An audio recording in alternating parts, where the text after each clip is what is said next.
Hello, Nerdy Jurors. My name is Maria Park, and this is Approach the Nerd. And before we get started, if you'd like to sign up for jury duty, hit the subscribe button. And if you'd like to know who's next on the ballot, hit the notification bell.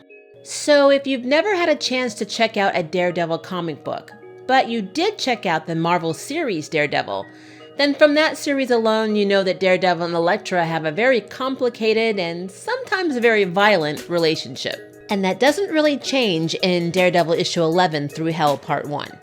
But before we get more into that, the issue opens up with a woman running from, I'm assuming, her ex-boyfriend or maybe current boyfriend, who's extremely high in something and very violent. He accuses her of taking his stash and going to someone named Billy's house and is trying to break the door down to, quote-unquote, kill her before the cops get there. But before he gets a chance to make good on that threat, we see a silhouette in the background which looks a lot like Daredevil. And sure enough, there is a Daredevil there to take the guy down, which he does also very violently. Unfortunately for this good Samaritan who's basically just trying to help this girl out, he doesn't realize that by donning the costume of Daredevil, he's also put a hit on him, as vigilantes are no longer welcome in the city, and Daredevil was potentially, according to the cops, involved in a shooting in the last issue, inside the police station. And this brings us back to where we left off in issue 10, with Elektra finding a very injured Matt Murdock on the rooftop. Now, she doesn't realize that Daredevil and Matt are the same because her memory was wiped along with everyone else's thanks to the Purple Children who wanted to separate Matt and Daredevil's identities. It's also complicated because Elektra and Matt were dating, and so now it's like she has two exes instead of one, Matt and then Daredevil.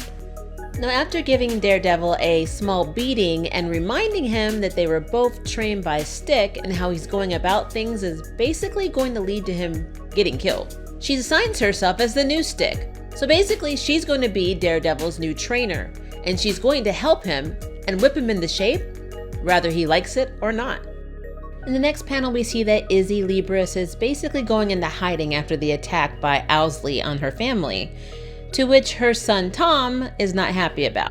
Tom would prefer to go after Owsley because hiding the entire family seems like a show of weakness to him. But Izzy quickly reminds him that she is the matriarch of the family and has actually led the family for a very long time, and that her leadership is what kept them going all this time. So going after Owsley would not only be irresponsible, but idiotic. Tom is then aggressively removed by his brother from the meeting, where he meets an angrier wife in the hallway. Mindy is mad because she feels like she's trapped in the building by his mother and her decision to keep them safe from Owsley. She's also upset that she can't go to the bookstore, the only place that makes her happy. And she lets Tom know that he either fixes the problem or she's taking the kid and she's out. Next, we see that Kingpin has had some of his goons grab Owsley to try to put him on a plane and chart him off to one of his secluded islands just to get him out of the city since he went after the Libris family. But Owsley has better ideas. He takes out the guards and tells Kingpin that he is no longer in the game, and so Owsley is free to do whatever he wants, and just takes off. This is a really interesting shot of Kingpin, who for once does not have a backup plan and is basically just standing there dumbfounded because it happened so fast.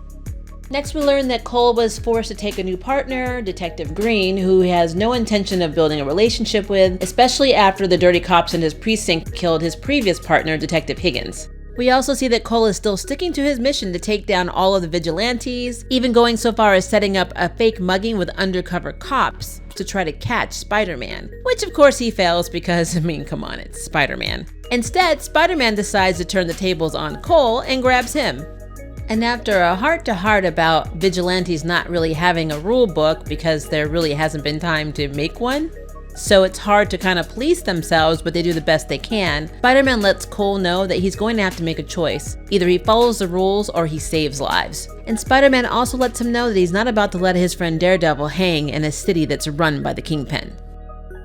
And then we see that Matt is walking down the street talking to Mindy, who basically wants to have another hookup with him because she feels trapped and lonely. But Matt, for once, is doing the right thing and telling her no because she's married. Something she does not want to hear. But the phone call is then interrupted by Matt's advanced hearing, where he's intercepted some chatter of where the police are saying that they finally arrested the vigilante, Daredevil. The issue ends with 3 cops now standing around a captured Daredevil who, quite frankly, does not look like he's in a very safe position. And there you go, my review on Daredevil issue 11, Through Hell Part 1. I think Chip Zdarsky's writing mixed with Marco Cicchetto's artwork is really working for this series.